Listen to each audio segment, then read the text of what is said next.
Hey, everybody, welcome to the Supernatural Beer Bros podcast. I'm your host, Andy, and I'm joined today by Ben down San Diego way Luncheon.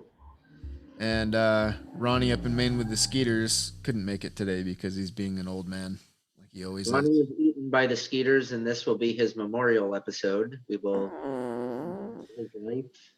Yeah, he was carried off Because into the woods by the Maine state bird. the Maine state pterodactyl. That's what Ronnie says the mosquitoes are, the Maine state bird. There's whole signs about that, like signs along the side of the road. The Maine state bird? Yeah. uh, I don't know if you ever saw this like weird animation film from like 1981, but it was like John Candy and all these other big guys were in it. They had like this enormous dragonfly that people rode around on. That's basically reminding me of the Maine state bird right now. I'd rather have Falcor. You mean the perverted albino dog? Yeah, the giant dog from Neverending Story. I'll ride around on that one. Creepy as shit, and he was a pervert probably. Fuck it. I don't care. Go riding around on a giant fucking dragon dog. He's terrible. Right? And the dog has fucking like rounded fucking cow teeth. What the fuck's up with that? You remember that shit? Yep. It's supposed to have friggin' fangs like a real dog. Friggin' fly is annoying the shit out of me, man. Maybe the fly's a spy. A spy for the black-eyed children. Which leads me to today's topic.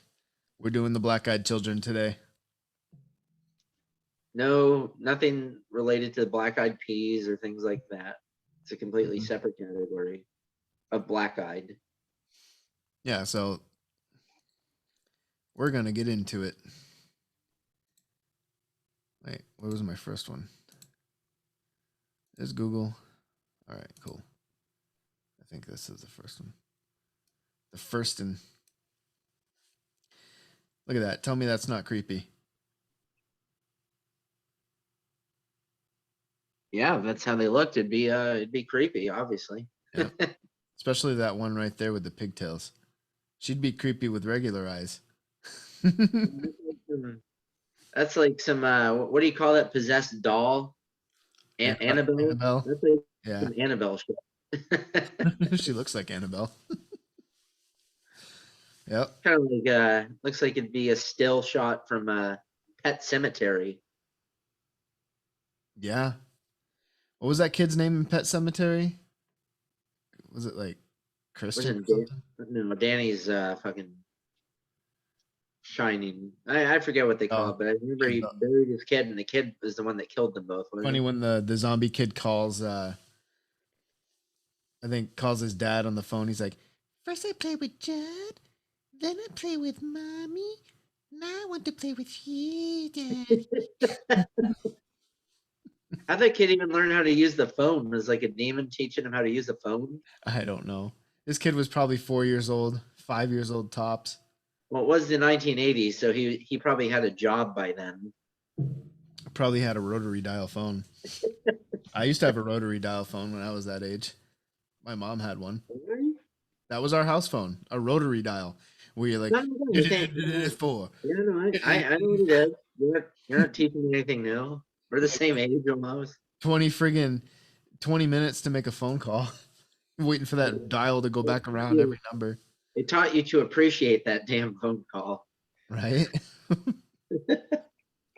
All right, so Black Eyed Kids, the chilling legend that began in Abilene, Texas by Anna Hedges, October 31st, 2018. So like the tradition of this began in Abilene? Abilene, Texas. So every Halloween, Texans get ready for trick-or-treaters by stocking up on candy, setting out pumpkins. Literally everyone does. touching up the Halloween decorations.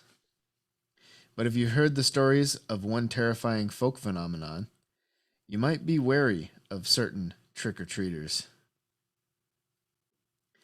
There are dozens of stories circulating, each of them separate instances and not just occurring on Halloween. But all of them follow a very similar pattern. Kids with completely blacked out eyes arrive at someone's home or vehicle. They knock on the door and then insist upon being let in. Anyone who encounters them almost immediately begins to feel an overwhelming sense of dread. Besides blacked out eyes, these children, usually between the ages of 6 and 16, typically appear normal. Sometimes their clothing is outdated. In extremely unusual instances, people have reported talon like feet. Overall, though, they just appear or they just look like normal kids. In a way, that's what is scariest about them. Oh boy, reminds me of Damien from Omen. Well, the Omen, the original Omen, I think it came out in the late 70s. It that movie was about black-eyed kids, I think. Well, ultimately, that little boy was the Antichrist, but Oh, was it? no, Anyway, that creepy little bastard reminds me of Damien. I don't really watch horror movies because they just bore me. Or they irritate Yeah. me because of how retarded the fucking people in those movies are. Yeah, there's very few horror movies that do it for me. But like, for example, The Conjuring, which we were just referencing a little bit ago, like I legitimately usually will never watch that movie because it's like demon possession is legitimate, and I don't toy around with that shit. You're scared you're gonna open up a portal to yourself Yeah, watching the movie. I don't watch it by myself. Hell no. You just hoping that portal opens up to the person you're sitting there with, and not you. Take him, not me. I'm young. Like to live. You'll find, excuse me, Beelzebub, you'll find this one much more to your liking. He's a straight up bitch. He will do whatever you want. uh, Anything you want. Excellent. Excellent. so, while it may not be the earliest sighting of all time, the earliest reported sighting was in 1996 by Brian Bethel, a journalist from Abilene, Texas. In Bethel's report, he describes a late evening out in his vehicle. He had stopped in a parking lot near a movie theater to write a check. He was so absorbed he was so absorbed in this that he didn't notice two young boys approach his car. He didn't notice until the older boy tapped on the driver's side window. Bethel rolled down his window and noted immediately the soul-racking fear, though he couldn't understand why. The older boy said that he and his brother wanted to catch a movie, but had forgotten their money at home. Could Bethel give them a ride? They assured him that it wouldn't take long. They were just two kids, and that they didn't have a gun. Bethel found the assurances unnerving, and noted that the last showing of the film they wanted to see had already started and would nearly be over by the time he could drive them anywhere and get back. In this recount of the incident, he stated that when he broke eye contact with them, his fear became all encompassing, and it wasn't until he broke eye contact that their eyes became completely blacked out. The older boy began to get frustrated with Bethel and made excuses for not giving him a ride, and said that they couldn't get into the car unless Bethel said it was okay. After that, Bethel tore out of the parking lot. To this day, he still stands by his story. Hmm. So So actually, that kind of they cannot, so they can't enter your house or anything that belongs to you without your permission. That kind of, when I hear that, I think vampire well, exactly. That's vampire lore. I or don't know demon. if that's I don't know how that might pertain to demons because like I mean actually to an extent that's pretty true for demons too because like there's a whole series of steps that demons require before they can actually like possess you. Like a demon just doesn't like possess someone, for example, like Yeah, enter but their body. I think that these kids are physical beings. They're not manifested spirits. Um, maybe they're possessed physical beings. So, whatever's inside of these kids, I don't think that, it's looking for a new host to live in. I think it's looking for food or something like that. Maybe it wants to just, devour your flesh and eat your soul or whatever. I don't know, but sounds like kids, they'll put anything in their mouth. Preach it, man. Right? I've heard my kids when they were little, they would pick anything up off the floor and stick it in their mouth. They didn't care. Cheetos, Skittles, a human finger. Yep. Something like that. Even if it was half rotten and had mold growing on it. They didn't give a It shit. builds character. That'll put hair on your chest. Right? Oh, So is that the is that is that so that's saying that's like the first known sighting? Did like what did he do? Did he just like speed away? yep. But that was the first known sighting. It was in 96. So 1996. Yeah. that's I mean that's not even 30 years ago. So that's kind of bizarre. Yeah, look And obviously I guess one or two things are possible.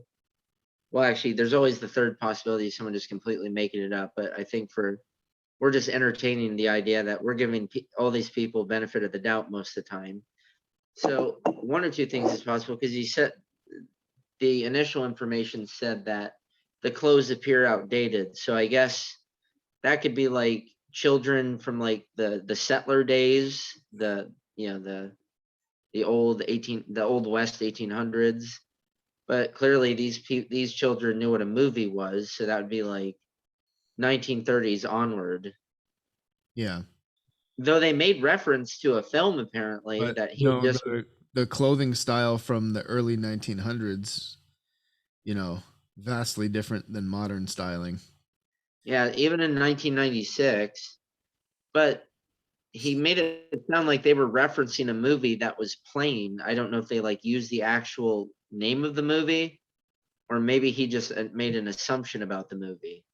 Because it sounds like they just said they want to go see a movie. They didn't have money, which was obviously a setup. Sarah Connor. Sarah Connor. There are a lot that drastically decreased the Sarah Connor population in Los Angeles in 1984. Right? You're fired. Yeah. So it's easy to disbelieve Bethel's story. The internet has made growing new legends relatively easy with sites like Creepypasta and the subreddit No Sleep. Both full of stories about black-eyed kids. However, Bethel's story predates these websites. It wasn't until his story became more widely known that lots of folks came forward with their own black-eyed kids encounters. Some of them take place in Texas. There's a couple of stories dating back to 1974 and 1950 in other countries. They became such a popular phenomenon, whether real or purely web-based, that a movie came out about them in 2015. Green Mile. Green Mile predates 2015. I know. I feel like I remember an advert for it, but The Black Eyed Kids. yeah, something like that. Let's see here. Ugh. So what they mean by first story was not that he was the first person ever to potentially experience this, just he was the first one to talk about his experience. That was known. Oh my God. So 1996 wasn't the first potential emanation of this creature. All right. So the movie was called Black Eyed Children Let Me In. 2015. Okay, so all right. Was this like a B-level movie or something? And it only Yeah, has probably. it on IMDb. It's only rated 2.6 out of 10 stars. So Not not gonna a, waste not, my time on that. not a very high rated movie. Yeah. Well, I they wanna, probably just colored the cut. They probably just, it was probably cheap makeup. They probably just colored around the kid's eyes with like mascara. Forgot to blot in the eyeballs. probably. So supposedly, the kids are more likely to approach people who already know about them. So on Halloween, as the trick or treaters wander by your doorway, keep an eye out for soulless black eyes and that feeling of dread. And if you happen to encounter one of these otherworldly children, don't let them into your house. It could be costume contacts, but it's better to be safe than tricked. That's the end of this one. So Well, that guy Brian Bethel from 1996, I actually have his report here. oh yeah. Yep. Here, why don't we find some pertinent parts about it? That'd be kind of interesting. Yep. So this is, I guess, it's in his words. With So with Bex. Brian Bethel recounts his possible paranormal encounter with Bex, BEKs, black-eyed kids. So, sometime last year, I was contacted by a television program that wanted to interview me about a strange event that happened a few years ago. With a touch of reluctance, I agreed. The show itself runs tonight at 9 p.m. CST on the Destination America channel. It's a travel program, at least in certain respects. The cameraman. What the fuck is this? So, I want to read the story, not this crap. And there's travel focus. I said, kept insisting I call this area Badlands. The pertinent parts. Having visited actual Badlands, South Dakota, I processed blah, blah, blah, blah. No calls on Badlands. I think few would disagree with certain parts of Texas. The fuck is this crap? Okay. Atlanta theaters. After you hear this story, you think it would be something you never forget, but given enough time between, not the case. My memory, while good, isn't quite eidetic. I had gone down to the former site of Camelot Communications, one of the area's original internet providers, to pay my bill. At the time, Camelot was located on North First Street near the movie theater in the shadow of what is now Chase, then Bank One. I was using the light of the theater's marquee to write out my check, which I planned to put in Camelot's night drop slot. Involved in my work, I never heard them approach. There was a knock on my driver's side window. Two young boys, somewhere between 9 to 12 years old, and dressed in hooded pullovers, stood outside. I cracked the window a bit, anticipating a spiel for money, but I was immediately gripped by an incomprehensible, soul-racking fear. I had no idea why. A conversation ensued between one boy, a somewhat suave, oil-skinned, curly-headed young man, and myself. So he was an Italian. Yes, except I don't have curly hair or olive skin. I think you're darker than I am. Because you're part English, brother. I'm pale like a friggin' Irishman. Yeah, ditto. And I'm part Serb. So the other, a red-headed, pale-skinned, freckled young man, so a ginger. A ginger, of course. Gingers, they'll steal your soul. We got wops and gingers in this story. So, ooh, a cricket.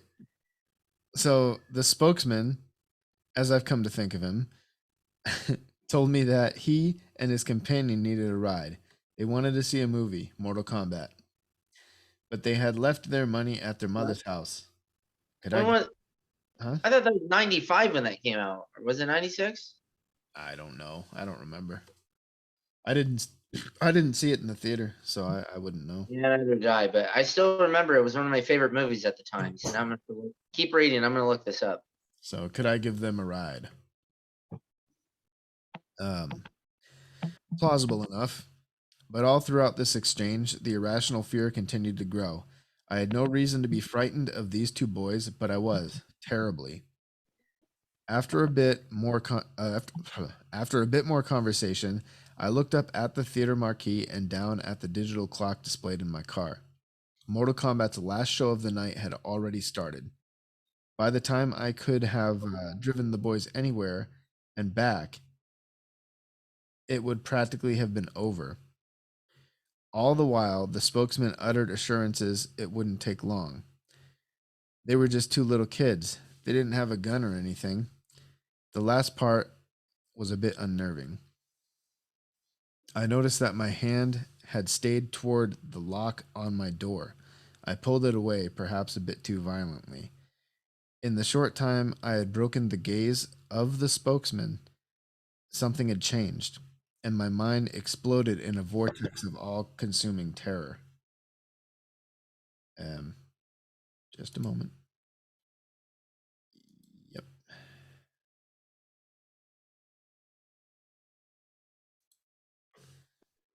What happened, man? Yeah, just accidentally got cut out. No problem. Keep reading. Where was I? In the short time I had broken the gaze of the spokesman, something had changed, and my mind exploded in a vortex of all consuming terror. Both boys stared at me with coal black eyes. The sort of eyes one sees these days on aliens or bargain basement vampires on late night television. Soulless orbs like two great swaths of starless night, like you would see in the eyes of a great white shark as he chomps you in half from the waist. The kind of look a shark gives you as it winks at you and eats That last part was my words. you. No. Okay. I did, I did what I feel any rational person would do. I full on freaked out inside while trying to appear completely sane and calm. I apologized to the kids. I made whatever excuses came to mind, all of them designed to get me the hell out of there, fast. The aura of fear was now a palpable black hanging thing, almost as if reality itself was warping around me. I wrapped my hand around the gear shift, threw the car into reverse, and began to roll up the window, apologizing all the while. My fear must have been evident. The boy in the back wore a look of confusion. The spokesman banged sharply on the window as I rolled it up.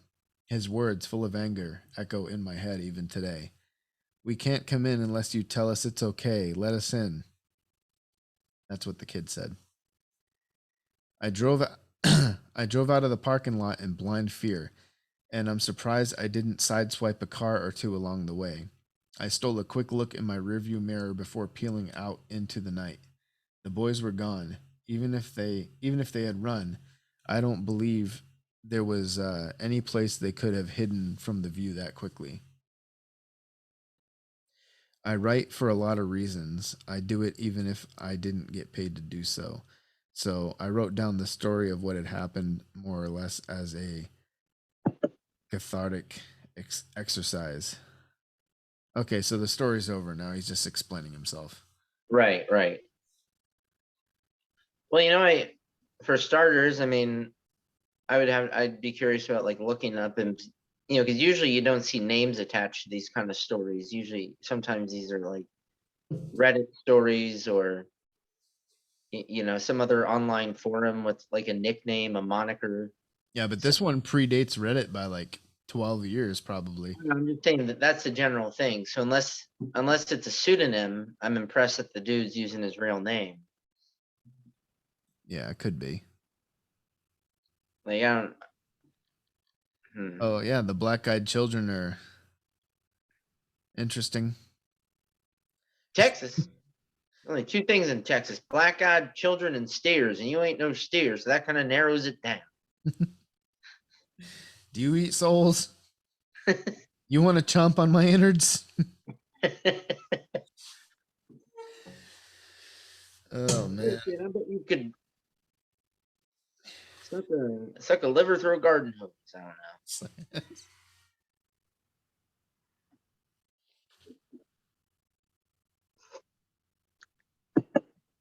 Fucking So I'd be interested to see. I don't know if some of those other stories are have been documented. Like I know there's like Oh, I got 1974. 16 stories right here. I'd be interested just to compare that to his and see. Well, the first one is it looks like a house call. Midnight caller. Because I think one thing we know from previous conversations and podcasts is that usually entities still behave in a similar manner. So like, our previous discussion on the skinwalkers slash wendigos or whatever, for example, like they still overall do the same sorts of things. You know, the same behaviors. So I'd be curious to hear if these kind of line up with that. Yeah, I don't know. We'll see right now, I think. Yeah, I think we will. I always tell them it's always the same, but did they listen to me? Oh no, didn't you? It's just a harmless little bunny, isn't it? You tip. I saw my arm. I was so scared. Fucking Monty Python. All right, Midnight Caller. Story number 1. You silly sod. It almost felt like a dream. I woke up to my dog Lucy barking. She was upright on the bed where my husband and I were sleeping with our 22-month-old daughter, staring at our door like an unknown stranger was out there rummaging around. I thought she was just freaking out over a house noise. We'd only had her for 3 months and she was still a puppy. It could have been anything. Our roommate. A creak from the house settling. The awnings moving outside in the breeze. I wasn't too concerned initially. I decided the best bet would be to open the door and show her nothing was there. It sounds a bit silly, but it's what we do with our daughter when she gets scared, and I figured it should work with a puppy too. Yeah, not likely. I opened the door and Read she the puppy raised. some C.S. Lewis. Huh? Read the puppy some children's stories and give it warm milk. Oh, yes. I opened the door and she raced to the front door. She stood there snarling at the door. It was an angry, violent growl, one I had never heard her make before. I looked groggily at her and opened the baby gate, blocking the doorway, planning to open the door and show her everything was okay. The second my hand reached for the deadbolt, Lucy went wild. She started barking and jumping toward me, and when I touched the metal, she suddenly changed her temper. She whimpered, almost like she was afraid, and backing down. As her mannerism changed, so did mine. I wasn't calm anymore. My heart was racing and sinking at the same time. I had been flooded with a mixture of fear and dread. I looked through the peephole. I can't explain why I looked, but I did. Outside where? Outside were 2 kids. One was just a smidgen shorter than me and didn't look much younger.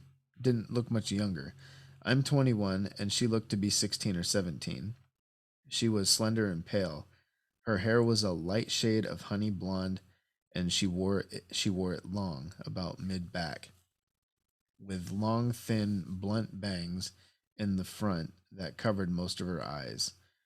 She wore jeans, a light wash that's popular right now, and a thin looking olive colored pullover style hoodie. She held the hand of a small girl who looked to be around 3 or 4, in the same style jeans and a button-down ivory cardigan.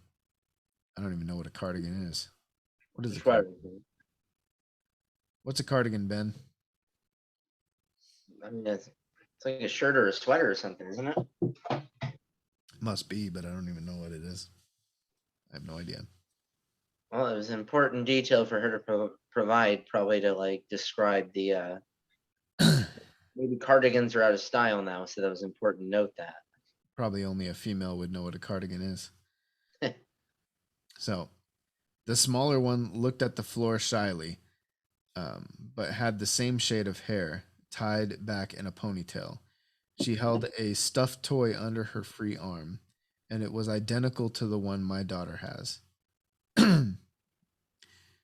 as was their style of dress.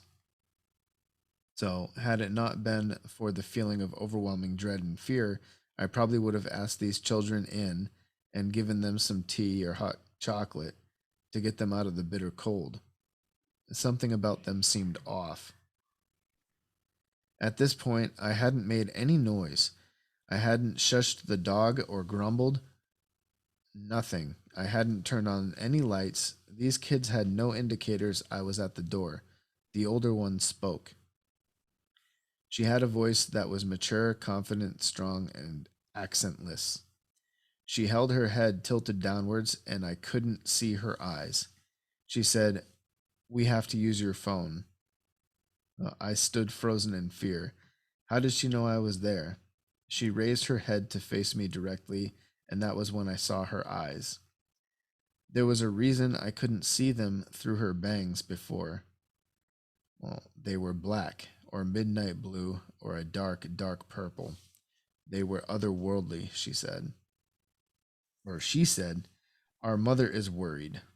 So that must be why she wants to use the phone, because her mother's worried. So, as someone who has always been interested in creepy stories, I knew I knew what she was I knew what she was the second she looked at me through the door. I have never been one to believe in these things as a staunch atheist and skeptic when it comes to the paranormal. I had written off many a ghost story from friends and family members eager to tell their tales. I didn't believe it. Still, I couldn't rationalize my way out of this, and maybe that's why she's seeing these friggin' creatures. Because she knows about them, because she's read stories about them, and she has no spiritual belief at all. So her world, her body, her spirit's open, wide open to it. Well, see, that's the thing. It's like, I mean, I don't know where they get off saying you have to like read about the story first to know like that they're gonna visit you. Because did that other guy know about him? But No, it didn't say you have to. It just says you're more likely to see them if you know about them. That's what it said well, that before. makes sense. If you read about something, then you know about it. But honestly, that's kind of stupid on them then, because it's like, oh, because you should just visit unsuspecting people, so they let you in like an asshole.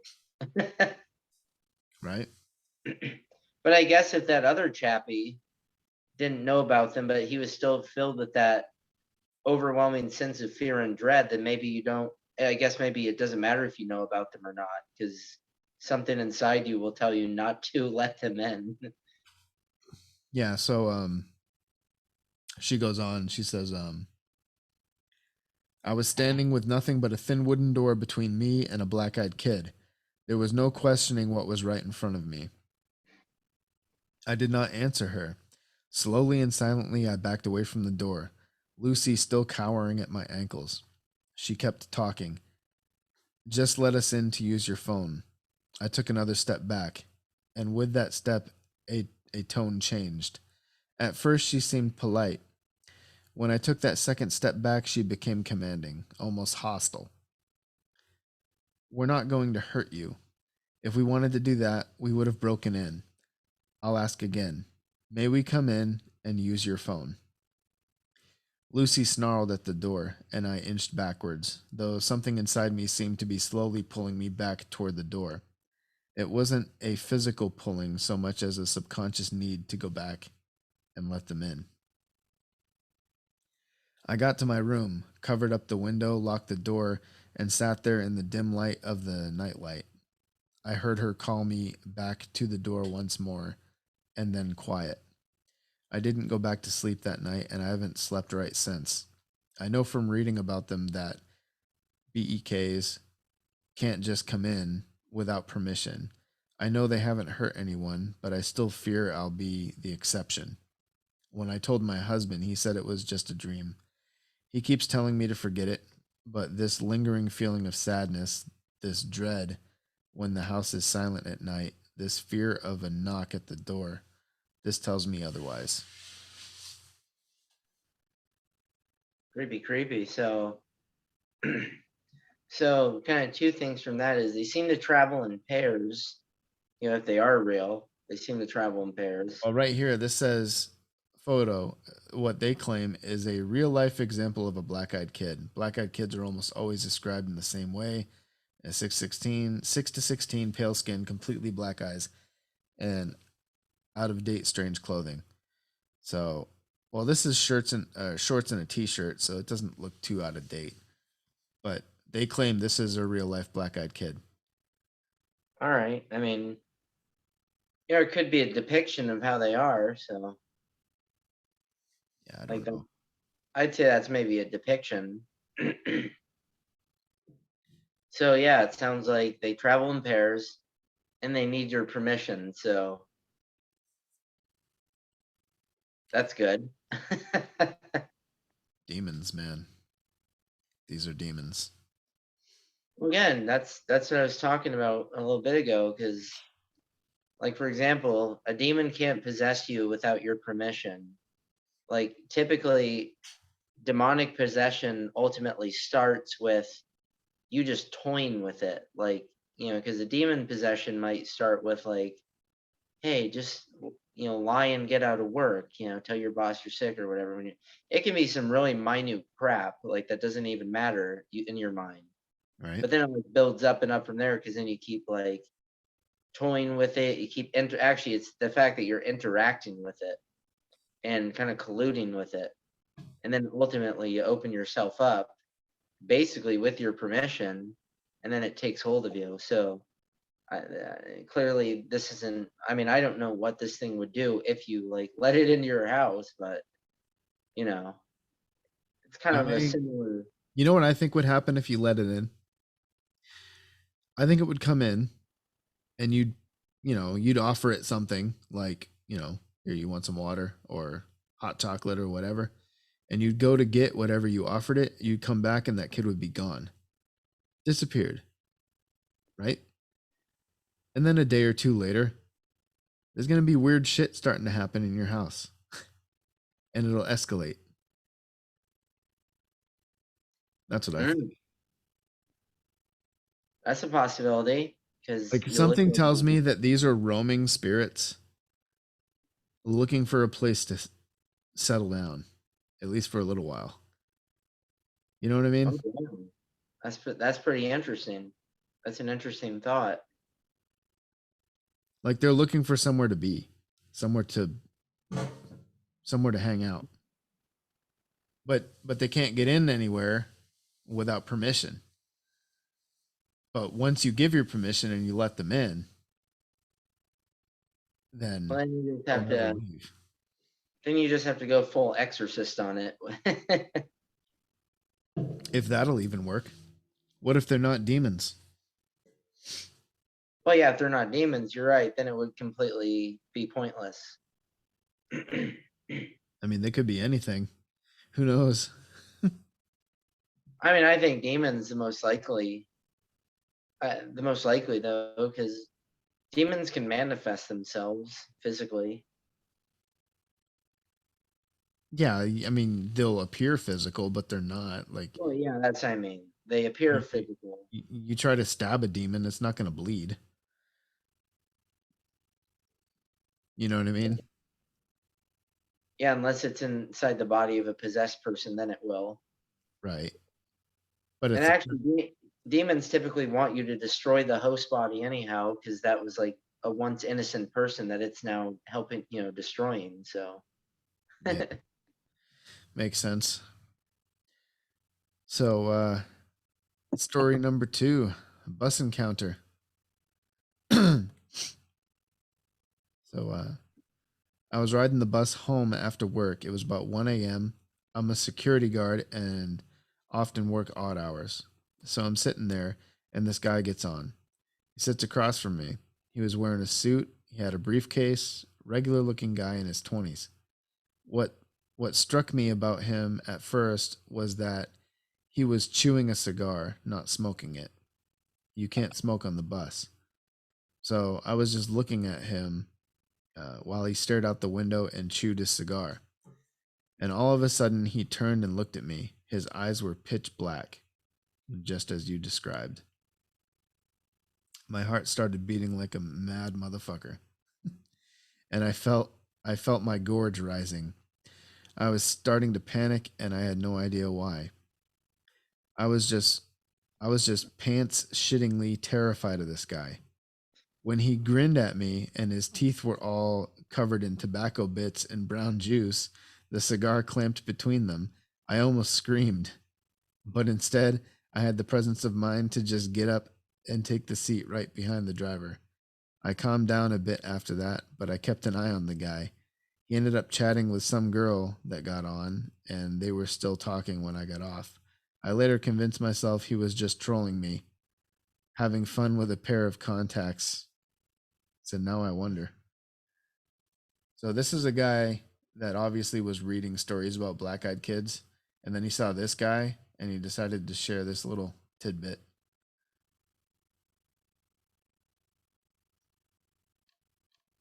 All right. Well, I mean, I guess I need to see, because if the girl was terrified, then that would make sense. But he didn't provide any description of her, so. No, he said that they were having a conversation. They were talking, Oh, maybe that was his second one. and they were still talking after he got off the bus. Maybe So that was his cohort, his second person. his 'Cause- partner in crime. Yeah, that's what I mean. Because it seems like from the other two stories, they might travel in pairs. So, but no, that doesn't make sense because he was an older guy. So unless there's like an exception to the rule. Yeah. I don't know. Hey, I got a question, Ben. Can you see me or can you just see my screen share? I see you and your screen share. Yeah, because my little thing, I can only see you. I don't see myself anymore for some reason. It took my little thumbnail off. Don't know why. Righto. Was whenever you got booted off for whatever reason, when you came back, it kicked my thumbnail off and now it only shows you. Bizarre. How bizarre. How bizarre. Weird. Looks like your eyes are starting to get a little black there, Ben. Anything you need to tell me? Take me to your leader. There's this, it's funny talking about this. There's this great meme that I saw where it's like, this guy was, talking to his son, and his son was talking about, like how nice of a day it was. And, the dad laughed and the boy laughed, but then the guy remembered, wait, I don't have a son. And then it's like, his eyes turned obsidian black and he's like, take me to your leader. Right. So, Well, talking about this paralyzing fear that the people are allegedly feeling without, having an understanding why, it actually kind of reminds me of Lord of the Rings with the ring wraiths, because ring wraiths would their primary power was to actually fill people with like paralyzing fear. And to Tolkien's credit, he was very spiritually aware, very religious, very knowledgeable of spiritual matters. So it makes me wonder if this isn't just some demonic entity then, because again, he had this inside of his ring race. Now they didn't have they were just all black. There were demons covered with with like black cloth, but still, it's kind of, the fact is people would feel that fear almost instantaneously. It was kind of interesting comparison. yeah. I don't know. But the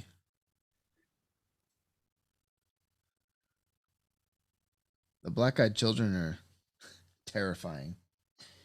Yeah. If I ever saw one, I'd be freaking out like nobody's business.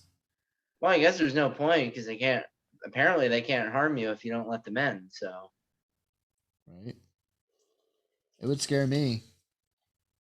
Well, yeah, it sounds like it would just occur naturally without you even if you didn't mean it to be, it would just strike you apparently, according to those stories. And that's why everyone should have a dog, because it's not like the cat would be at the door meowing at it and hissing. Need a dog. Just like in Terminator, the dogs are sniffing out the the Terminators.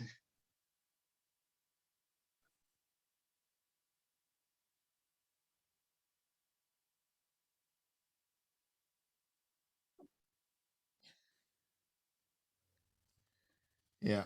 Shit's fucking nuts. I don't know. Wait. The hell? Was ist das? This thing's messed up. Hold on, I gotta fix it.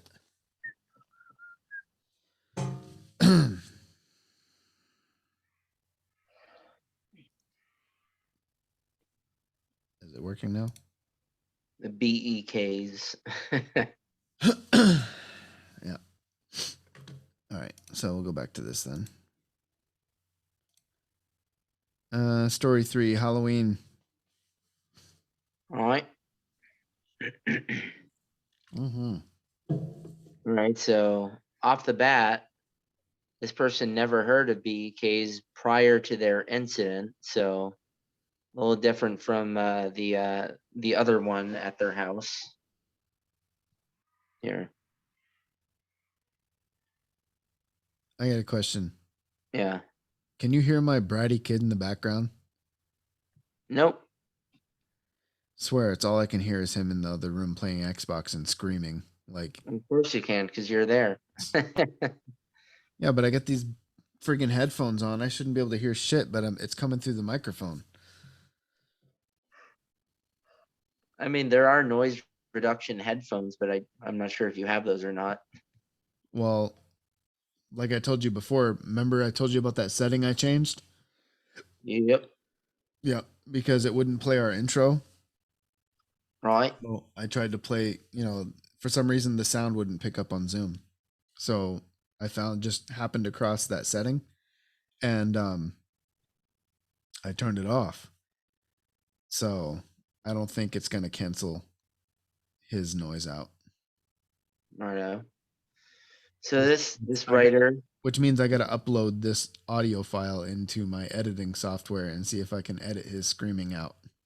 again, I'm not hearing a thing, so Yeah. I'm going to have to check and make sure though before I I post. don't know if the good people will. All right. So this is so funny. I'd never heard of BEKs before my incident. So I come on here to post my story, and the first story I see is about a BEK. Weird. Let me preface this by saying, Okay, now I heard it. heard that, huh? Fucking little brat. I swear. I should get up and go beat him. Give him a reason to scream. Yeah, don't say that stuff.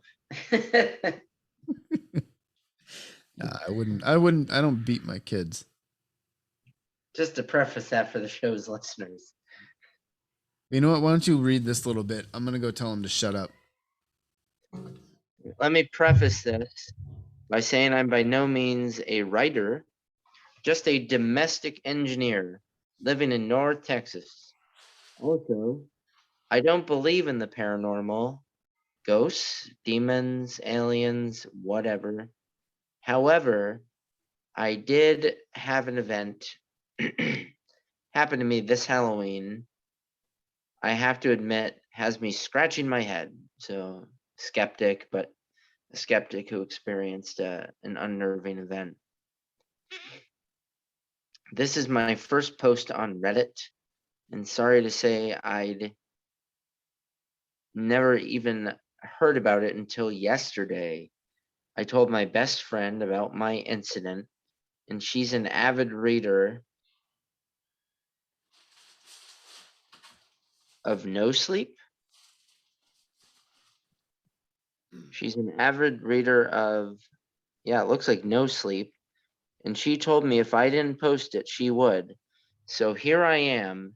Anyway, hope you like. Can you scroll up? Start keep it at so. Yeah, there we go. So it had been a slow trick-or-treat night in our neighborhood that evening, which is pretty odd in itself. We usually have kids from different areas dropped off, quote unquote, in our neighborhood and have a constant parade at our door. That's always fun. The night, I'd say we'd had no more than 8 or 10 groups of kids coming by that entire night. I mean, if it was, I don't know if this was during COVID or not, maybe not, but if it was, that would make sense. It was about 9:30 p.m. and my husband and I were sitting in our family room watching some of those ghost shows based on supposedly actual events. Like I said, I So don't that's why believe. you don't watch that shit. Yeah, I never watch that stuff. Right? Like, I'm even uncomfortable discussing it, to be very honest with you. Just because I'm always afraid of like igniting something I didn't mean to. But like I said, I don't believe in that stuff. But I do like a good ghost story now and then, and it was Halloween and all. That's where you fucked up. Let's go down.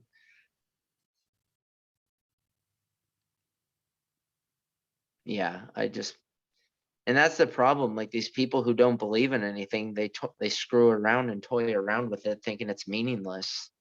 And that's where they fuck up. It's like, if you don't believe in it, don't do anything about it. Like, Yeah, like dumb. with like exorcisms and shit like that. Is there any other game in town besides the Catholic Church? I mean, basically most Christian like churches and denominations believe in exorcism because it is in the Bible. Like Yeah, but do they Jesus all exercised. do like they all have Yeah. a protocol for it to deal with it? I mean, Or is it the just the Catholic, Catholic Church? the Catholic, Orthodox, and like the mainline Protestants, like Anglicans and Lutherans, they have more of like a What about liturgical a liturgical what about like function. Baptists and Pentecostals and stuff like Well, again, they're not ones for like rites and formats and formulas. They're more of like, let the Spirit move you where it will take you. So, meaning the Holy Spirit. So Really? they're not going to be, the only book they'll probably be reading out of, if anything, is the Bible, and just kind of like, throwing it to the wind to do their best, which, whatever, that's their way. But yeah, so like, because usually on these mega church kind of new, Christian channels, you'll see like some mega church pastor doing like speaking in tongues and like, heal you, all that stuff. These mega church people doing those faith healings are charlatans. Oh yeah, no, Shit I ain't believe it. real. I'm just saying you will see them doing it though, even whether it's successful or not, I highly doubt. But yeah, so we hadn't had any activity at the door in over half an hour, and it was getting late. So we decided to To turn turn the the por- porch sorry, light. turn the porch light. They misspelled off of, and let our dog Chloe out of her crate. Chloe is an American bulldog and is very docile. We only put her in the crate because we were afraid she'd try to get out and quote unquote play with all the kids and don't want to have to chase after her down the street. Also, we didn't want her to scare any of the kids because she would look a little intimidating to the younger kids. Okay, so some details about Chloe the dog. Next, please. Well, actually, I guess it's important just trying to explain what Chloe is and her react. I'm assuming she has a reaction to these entities. She's friendly with normal human children. So I turned the outside light off and Chloe out, and she followed me back to the couch and lay down at my feet. It was getting close to 10 p.m. when my husband decided he had had enough fun for the night and was going upstairs, take a shower, and get ready for bed. After all, it was Thursday. So I'm just kind of curious. When was the last Halloween? Do you remember? Huh? I'm just kind of curious when the last, because they're saying Halloween was on a Thursday. So I'm just kind of curious when the last time was on a Thursday. Can you look that up while I'm reading it? I'm just kind of curious to date this. Um Well, I mean, it falls on a Thursday probably once every 7 years, right? Well, yeah. Oh, Well, I guess it's not important. I guess I was more so interested in the dating of it because they did make reference to like an odd number of children, as opposed to their normal number. And well, so I you was know, this, curious if this was a Rona story, but this last year it was a Sunday. oh, never mind then. No, this is Year pre-Rona. before, the year before it was a Saturday. So then a year before that was yeah. So this is Year pre-Rona. before it Okay. was looks like a Well, Tuesday. a Tuesday. Oh wait, Before that, it there was was a Monday. a few years ago it was leap year though. The year before that, again, it was a Sunday. So, All right, no, I was just curious if this tied in with Rona, but I was mistaken. It clearly was not. yeah, I don't think And so. he still had to get up early the next day. My teenage son was out with his friends at a local haunted house and wasn't expected back for another hour or so. So that left me alone on the couch with Chloe. Right. So of course you have a woman alone with her dog at night on Halloween. That's that's like the baseline of every horror movie. Yep. Now, just because I don't believe doesn't mean those shows don't freak me out a bit. And being alone now watching, I'd have to say, was kind of on edge. Well, duh. So I wouldn't watch that stuff in February by myself. It doesn't matter if it's just Halloween or not. I wouldn't watch that shit at night by myself during any month or any day. Yeah, I have a But different reason for not watching that shit. My reason is because it annoys me. yeah, because it's mostly charlatans, but still. Yeah. So, As it were, it wasn't long after I heard the upstairs water for the shower turn on when there came a light knock, knock, knock at the front door. My initial reaction was, what the hell? Really? It's almost 10. Go home. But soon an uneasy feeling came over me. Well, she already had to be fair, she already had an uneasy feeling because she's friggin' gorging on cheesy ghost stories at night on Halloween. But this overcame her. Why the knock? Our doorbell glows and in the dark and without the porch light, it would be extra obvious to anyone there. I paused. I really couldn't just ignore it. Our front door has a big beveled glass panel, and anybody right at the door could see in enough to see someone was in the family room watching TV. Fuck no. That's why you don't have that kind of stuff. right. Bad security on her part. It would be pretty rude for me to just sit there and not answer it. Knock, knock, knock again from the door. I glanced down at Chloe and she was gone. My I assume she gaze means followed her. gays. My gaze followed her usual path to the front door, expecting her to be on the way there, as she normally does. Nothing. She wasn't there. I stood up to look around the room better and found her crouching by the back door like she was wanting out. However, she never asked to go out like that. Okay, so the dog's behaving strangely. That seems to be a key thing. She always comes and licks my hand or puts her head on my knee. That was totally out of character for her. And I have to say, heightened my anxiety. Chloe, great, I said. She just turned back to look at me like, hell no, lady, ain't moving. Right. I yelled up to my husband, but he was already in the shower. I knew there was no chance of him hearing me, so he could have walked upstairs, but whatever. Knock, knock, knock. About that time, a car drove down the street and cast just enough light at the door where I could see the silhouettes of two small children through the glass. I instantly felt relief. It was just some kids, probably a couple of my neighbors, on their way back home that wanted to stop and show me their costume or something. I headed to the door and looked back to make sure Chloe wasn't going to follow. And what a great watchdog, I thought to myself as she just sat there. Well, terrified. I turned on the porch light when I got to the door, and sure enough, I could see through the glass that it was a couple of pretty small kids. A little late for such young ones, I thought, and I began to wonder about what kind of parents would let their kids run the streets that late at night. So at first I was about to say, okay, she doesn't recognize them, but she did say allegedly parents often drop off kids in this neighborhood, maybe because it's nice houses or good candy or something. So she might not recognize all the neighbor kids. I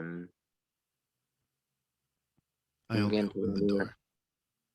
I only opened the door enough to where I could block Chloe's escape if she decided to grow some balls, which was only about, wait, is that actually balls? Yeah, balls. Yeah, which is about only 2 feet. What struck me immediately as odd was that the kids weren't wearing any costumes. They were in normal street clothes and no customary trick or treat either. Began to feel very uneasy again. So as a quick pause, I don't know if it's like, it seems like some of these people, they get the unease immediately or the paralyzing fear. It sounds like this lady only had unease and it didn't quite, maybe it struck her in a little bit. I don't know. But seems like it didn't impact her like it did the other, like that other woman. Right. It was a girl and boy. The girl to my left was older. I'd say about 11 or 12. I could tell she was blonde, but I couldn't make out any distinct features as our lights are from high above and on columns at the front of the porch. So most of the light was coming from behind them. I had not opened the door wide enough for any light from inside to hit them directly. The boy was younger and about a foot shorter, I'd say 8 or 9, and looked to have light brown hair. The girl very politely spoke up, "Ma'am, can we please come inside and use your phone to call our mom?" As she spoke, something in the pit of my stomach was telling me something was wrong. What kid, even at that age, doesn't have a cell phone of their own these days? That's true. It seems like virtually everyone does, especially when they're like 20. I couldn't remember the last time I'd had anybody asked to use my home phone. Hun, don't you have a phone of your own you can call your mom on? I asked. This was thing this this was things. This is when things really got weird. Both kids turned to look at one another like they were going to say something to one another, but neither even spoke. They both turned back to me, and the girl said, "Ma'am, my cell phone battery doesn't have any charge in it. Can we please come inside and call our mother? We're alone out here, and my brother is scared." So quick pause there. Do you think if these things are real, like they communicated telepathically, like on an excuse? Could be. And this is the fourth story, and there's always an older kid and a younger kid. Almost always, That's true. right? So, which I find kind of curious. So I'm wondering, like, if I don't know. I'm wondering if it's like, maybe if one of them converted the other, or if they've always been that way. I just find that kind of bizarre. But I have to admit, there were two competing feelings going on inside me.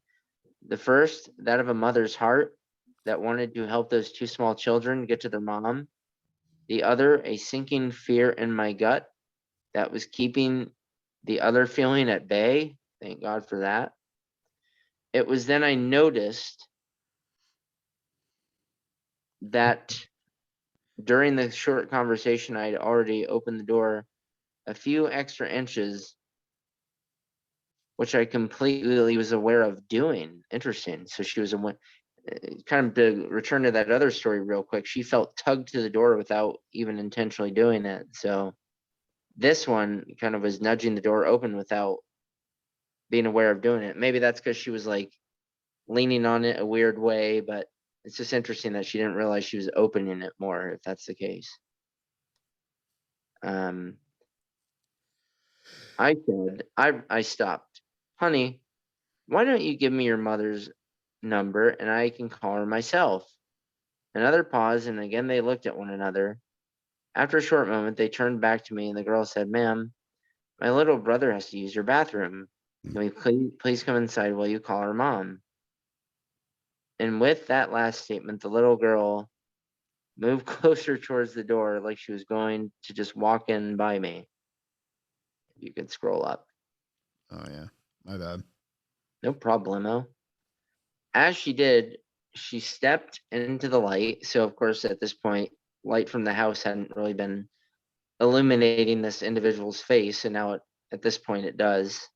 She stepped into the light coming from inside the house, and I got my first real good look at her. Solid, jet black eyes. That's all I could see.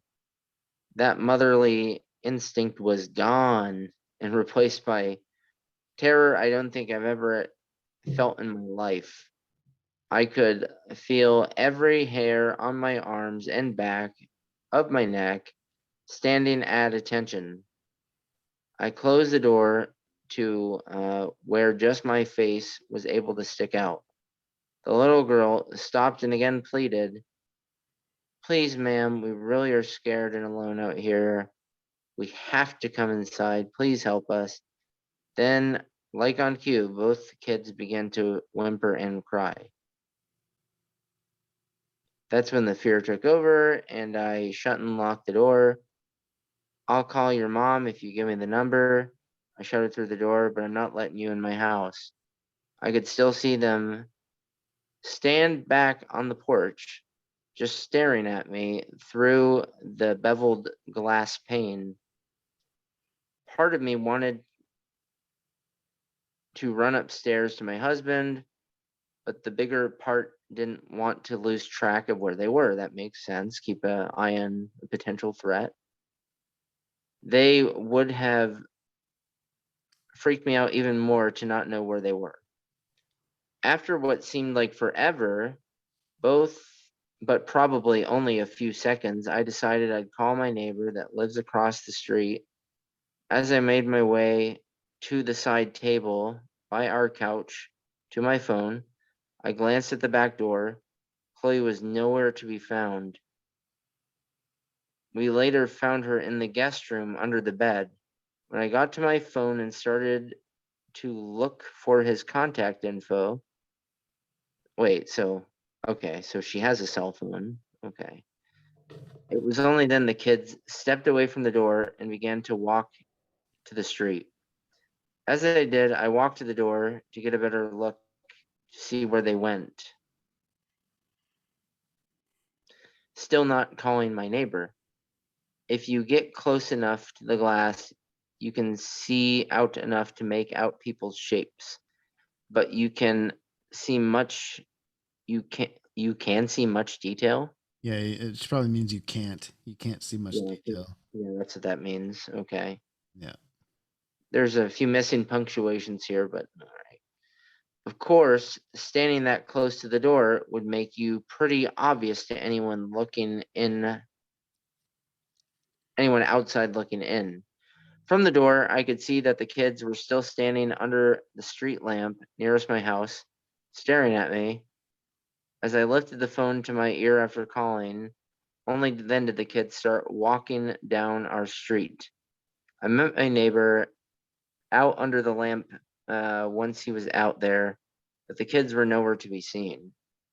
Like I said, I don't believe in any of this stuff and have never even heard about black-eyed kids before talking to my friend. What I have to think, she puts in quotation, oh no, parentheses, is these kids were just out yanking people's chains on Halloween night. But I will say this for them. They were good, really good at it. They scared the S out of me and my dogs.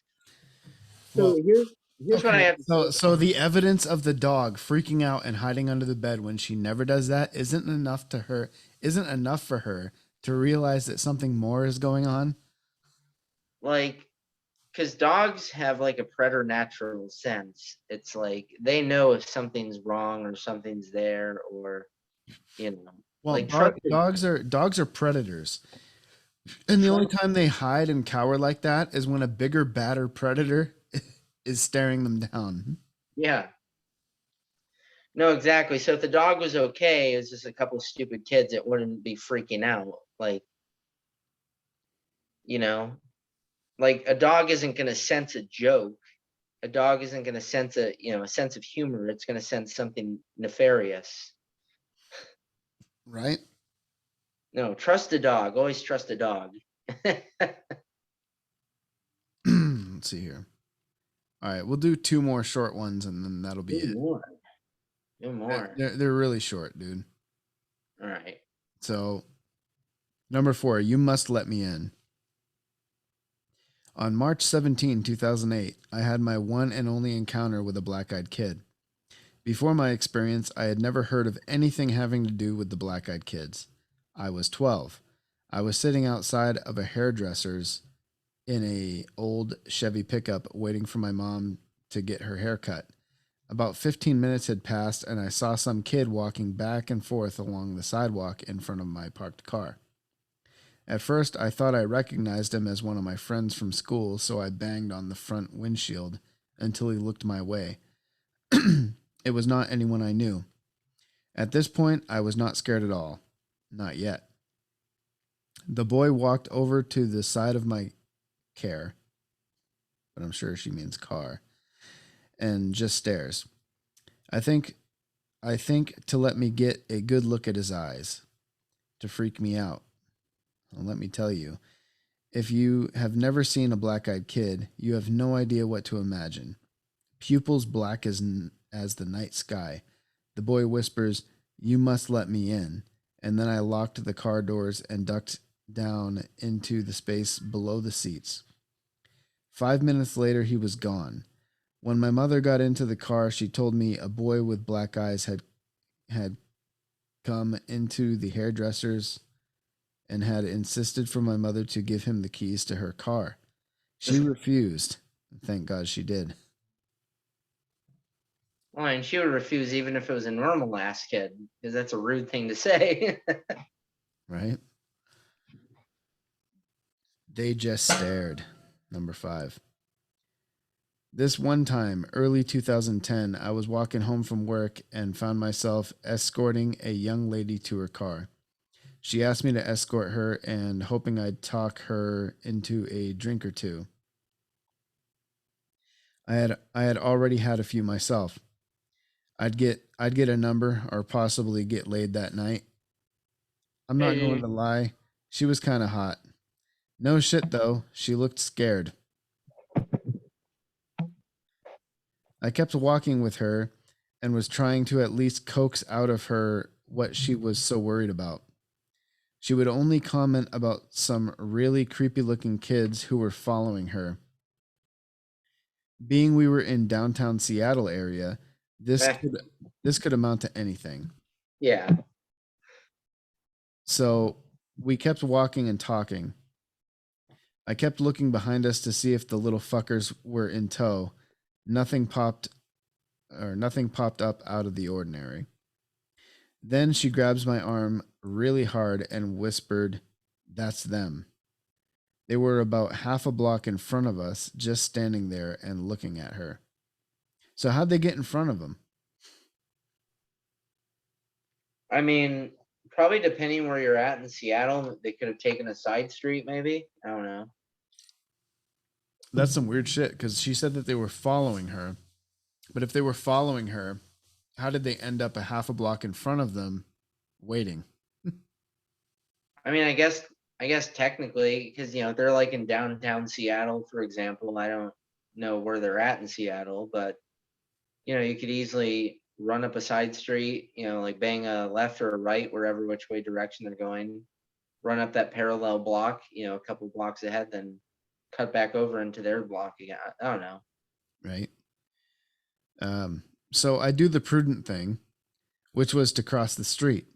I make sure I lock eyes with the big one, and I keep in mind once I get the lady to her car that I give them an earful about being a couple little shits for scaring a lone woman in a metropolitan area.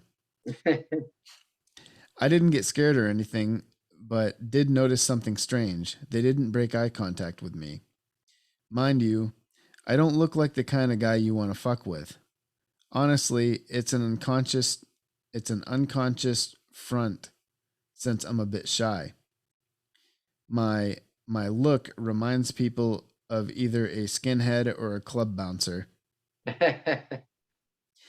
The the black tanker boots and Van Dyke mixed with the above don't make me look like a person or people person either. So Right. people break eye contact with me constantly. These two kids didn't. That was a red flag for me. I finally got this woman to her car. She said thanks. I made sure to tell her where the local police station is at. The Seattle Police Department West Precinct was only about 5 blocks from where we were at. Yeah, Right. yeah, That's where it ends. yep. The kids being a couple of little creepers. I mean, I guess if he didn't, I mean, maybe they just don't random. Well, I don't know, because it sounds like they, like in that previous story, it was interacting with his mom for the keys, and it interacted with him. So it's weird that it didn't like he didn't go on further. It sounds like he didn't even approach them. I'm guessing. It sounds to me like these kids have a target in mind before they show up, and anybody else who gets involved is kind of a hindrance, and they break contact once somebody else gets involved. You know what I mean? Mhm. That's a good point. You Huh. know, like the lady, the like 2 stories back, the one you were reading, the lady, answers the door, and the kids don't go away until she picks up the phone to call the neighbor. So once she makes that intention to get the neighbor involved, the kids screw.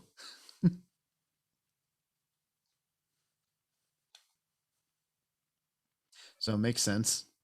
I These, mean, these got to be some kind of demonic things. They oh got yeah, I'm sure they are. I'm sure they are because I don't know. There's kind of interesting stories from And Mount Ath. also, it seems to me also that, probably 8 times out of 10, these kids are going after women. And, you Well, know, so with they're, women they're, they're, they're kind of banking on that motherly maternal instinct. precisely, yeah. No, a lot of guys are gonna be like, "Fuck off, scram, kid," Yeah. Run "Fuck off, home. to- they're fuck gonna off be, to your they're mom." gonna be, they're gonna be like Trump with the hecklers. Bye. Run home to mommy. Mommy. And fix your eyes, they're really ugly eyes. I don't like your eyes. They're terrifying. Big, beautiful, terrifying eyes. Big black eyes. They're tremendous. Tremendous black eyes. Obsidian The world's never seen anything like it. black. We will unleash unholy vengeance on Iran, the likes of which the world has never seen.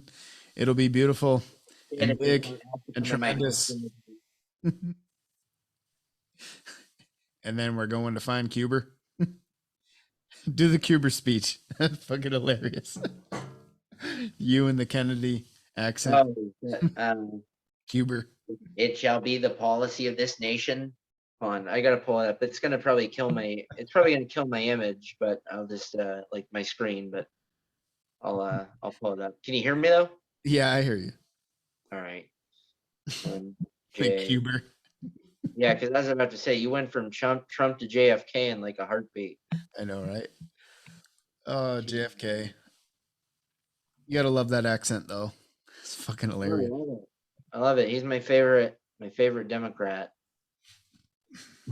He's the only Democrat I halfway like. I like Andrew Jackson, the founder of the Democrat Party, essentially. Yeah, but he wasn't a real Democrat. At least not the way the Democrats are now. No, that's what I'm talking about. Like he was the founder of it, but it became obviously in recent years something completely different. Wasn't he a failure of a president though? I mean, isn't he famous for like killing the Bank of the United States? Yeah, I'm pretty sure. And that's what Yeah. Democrats always do. They bankrupt everything. And it's gone all the way back for Bank of the centuries. United States probably would be a bad thing though. Like, I mean, look at Bernie Sanders. He bankrupted everything he ever touched. getting far afield here though. The sea is foamy. The winds are whipping up a thick foam. Damn it, where is it? Because now I'm gonna read it. I'm dedicated to You're gonna read the whole thing. No, just it shall Be the policy of this nation. shall be the policy of this nation. Shall Any missile attack emanating from Cuba. From Cuba This shall be met with an unholy vengeance of nuclear shall be the fire. policy of this nation to regard any nuclear missile launch from Cuba against any nation in the Western Hemisphere as an attack by the Soviet Union on the United States, requiring a full retaliatory response upon the Soviet Union.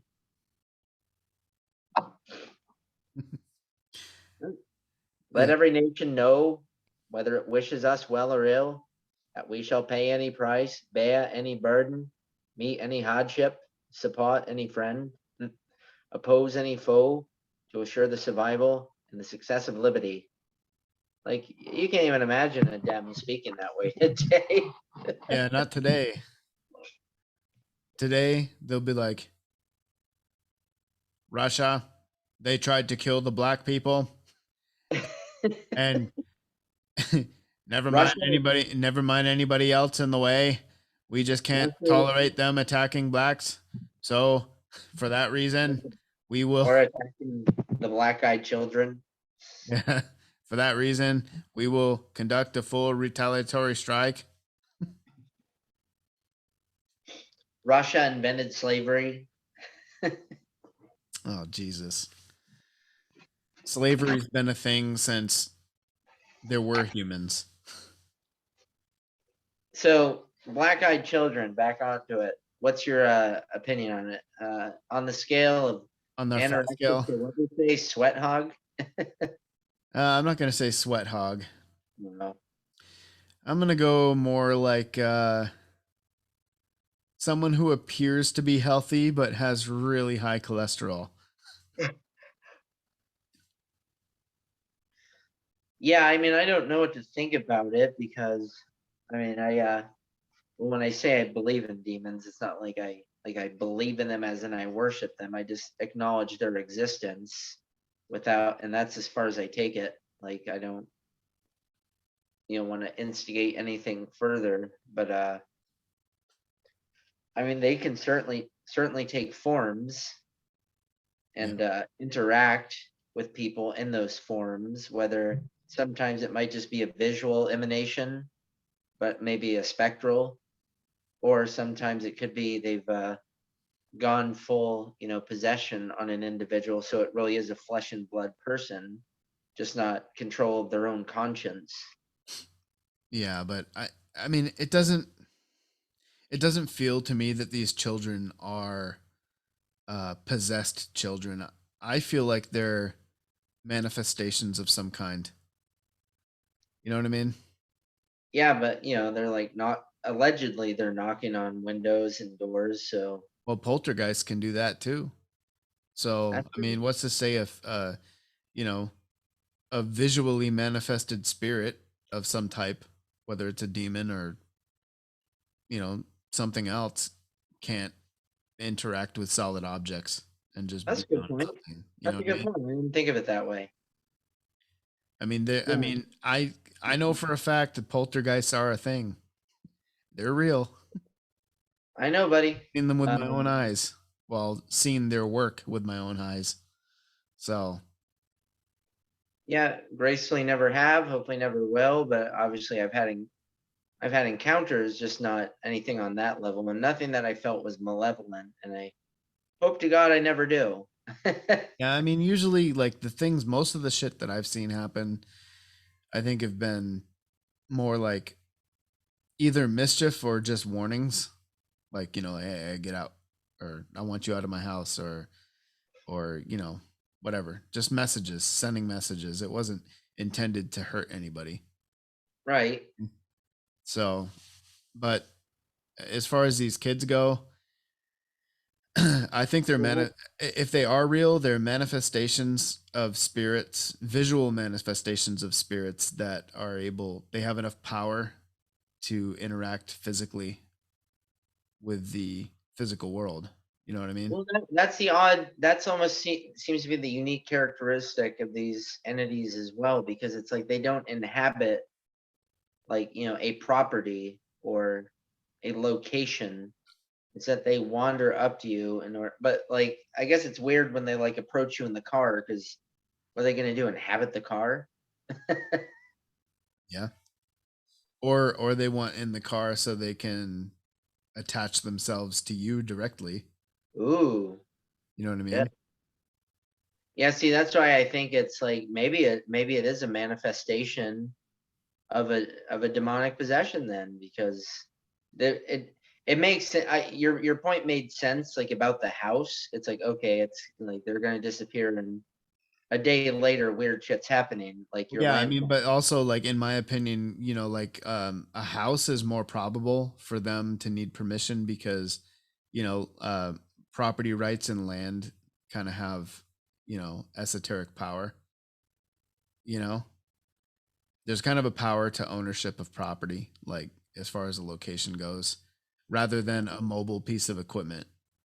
Well, and that's kind of why they also need permission. Then I'm glad you said that, because I've seen a lot of Christian discussions and like demonic possession, and it's like, the do's and don'ts, or like the realities of it, and it's like they essentially need an invitation in, because God controls technically, and well, in reality, for a Christian, God controls the world. This is his property. We're just kind of temporary residents here.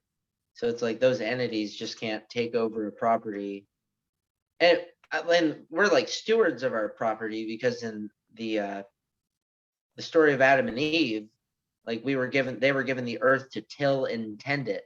So we're basically managing the property for the primary landowner, so to speak, just to, cut to the picture. So technically, we can give permission, I guess, to like use a piece of property if we want. So that's why they have to ask permission, because God's the one this is his land, and we're his tenants, and we can give permission on his behalf almost. It's kind of convoluted, but that's my thinking about it. So, where are you at on the fat scale? Black-eyed Yeah, children, I'm where you're at. I mean, out in the middle. I've literally, I hate fucking saying this after the stories we read, but I literally never heard of this before. So fuck you for introducing this to my life. Right? I got a gang of that shit. I got way more. We got shows for years, man. I got all kinds of shit. Hey, there it is. It keeps us employed, quote unquote. Well, we'd be employed if we were making money. We haven't made a dime off of this yet. Whatever. It's just fun to shoot the I'm shit. cool. I have a good time doing this. I don't care if I make any money on it. That's what I mean. I enjoy myself. So I see you're no longer in the Bahamas. Now you're in space. Yeah, I thought I'd change the scenery just a little. Yep. I'm in Scotland. Plus, I got to hide that mess behind me. So, yeah.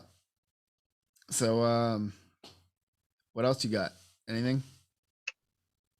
No, I think that takes the cake for the evening. That about sums it up. Sums it up. Yes, sir. So, yep. So, we just posted our first episode of the Anticom podcast. Ooh. Me and Ben. We're on. I submitted it to several platforms, all the major ones plus some smaller ones. So we'll see what happens with that. None of them have got back to me yet. So we'll see. We'll see who accepts it and who turns us down. I give it about 50-50 for each of them. But I'm sure we'll be on the big ones. Hey, that's where And, it's at. for this show, our email is supernaturalbeerbros@gmail.com. If you want to hit us up, congratulate us, bitches, gripes, complaints, suggestions, or you just want to say hi, just type hi. Take 2 seconds. Let me know people are listening. Instagram, same thing. SBB Pod on Instagram. If you want to hit me up in the DMs, just say hi. I will respond. We're kind of like those old people who the only people we talk to every 10 years are the census workers. I need a friend. I need a friend. I'm lonely. So Here's the key to my house. Come on over. I invite you in. yeah. I think I've given up on TikTok. It takes entirely too much time to edit a video down to 3 minutes. Yeah, I don't know how to do that crap. I've never understood it. So yeah, I'm not proudly, doing TikTok anymore. Fuck that. I'm proudly a Luddite on that nonsense. I would do it if I had the time. I don't have the time. So I had the time of day. So that's about it. I don't know what we're doing next week for a topic. So we'll surprise you, I'm sure. So this has been the Supernatural Beer Bros podcast. Me and Ben down San Diego Way are signing out.